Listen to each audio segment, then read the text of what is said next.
ang bidang lechon sa bawat handaan ni Juan. May seafood daw na palaman.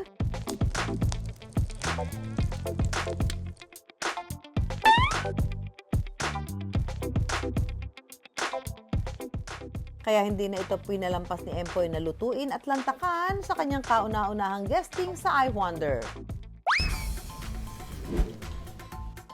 Crispy, crunchy, juicy. Sino ba namang makatatanggi sa lechon?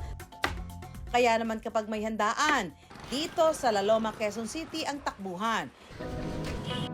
Pero alam niyo ba, may isang lechonero raw rito na may pakulong kakaiba. Kilalanin natin ang ka-wonder nating si Monchi, ang may-ari ng Monchi's Lechon. Higit 3 dekada nang naglalechon si Monchi rito sa La Loma. Parte ito ng ating kultura, ang lechon, ang simbolo ng tagumpay at kasaganaan at magmamahal sa pamilya sa kulturang Pilipino. Ang dating simpleng lechon na kanyang itinitinda, nilagyan niya ng palaman. Magandang umaga mga ka-wonder. Nandito po tayo ngayon sa La Loma upang bisitahin ang isa sa pinakamasarap na lechonan dito, ang Monchi's Lechon. Alright, let's proceed ourselves. Magandang umaga po, Tito Monchi. Good morning, Empoy Idol! Yes po, magandang umaga po sa inyo. Magluluto tayo ng seafood lechon. Kung di nyo po na itatanong, this is my first time po na magluluto po ng seafood lechon. Matapos paghalu-haluin ng mga pampalasang gagamitin, ilalagay na natin ito sa loob ng baboy. Sorry hipon budol. Ilalagay ko mga pinsan mo muna. Isinunod na ngang ilagay ang mga espesyal na palaman, ang sugpo at alimango, kasama ang pampabango na tanglad. Mainit, mainit. Kasi ito ang pinakamahal na seafood. Opo. So, ito ang pinakamasarap. Po, tsaka ang taba, tignan niyo po. Yes. Di ba mataba yung ano?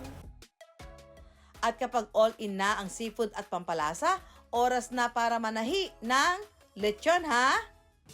Siyempre, hindi pa huli si Empoy. Susubukan niya ring tahiin ang baboy. Para kang nagsisintas na sapatos. Eksakto. Di ba? Oh. Tingnan natin kung kaya natin. Anong sinulit po ba yung ginagamit niyo na to? Abaka yan. Kasi ang abaka hindi nasusunog sa charcoal, sa mataas na init. Baka pumasok to. Pumasok nga. Pumasok. Para ka nagpapaligo ng baby nito no? Wait lang po, Sir Monchi. Medyo nahihilam siya. Babalawan ko lang sa ano. Ayan. May shampoo ka ba? Kuya Jaime, shampoo. Wala kang shampoo. Sorry.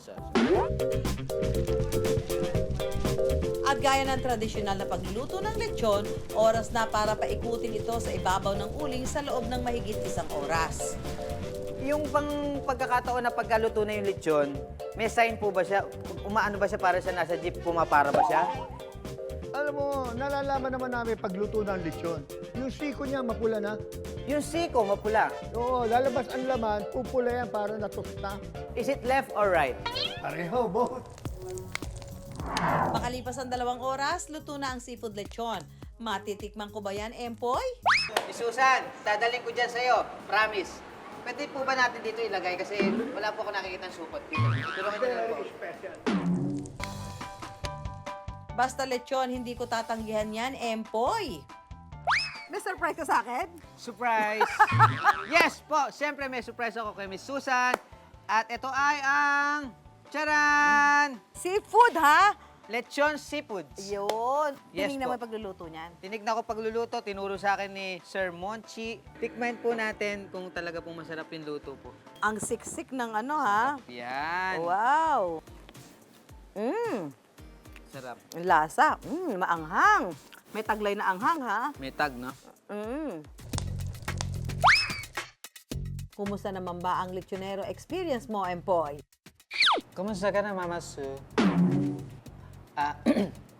Kamusta na nga ba ako? Dahil sa I Wonder, ayan, na-experience ko yung ganung pagkakataon. First time kong nalaman na pwede palang gawin yung bugalgalin mo yung loob ng tiyan ng lechon, tanggalin mo yung small intestine, large intestine, tapos palitan mo ng hipon, alimango, tahong, at kung ano pa ba naman mga seafoods yan. At pwede pala yun, di ba? Susunod, ang ka-wonder nating si Empoy, hindi lang pala naging instant lechonero,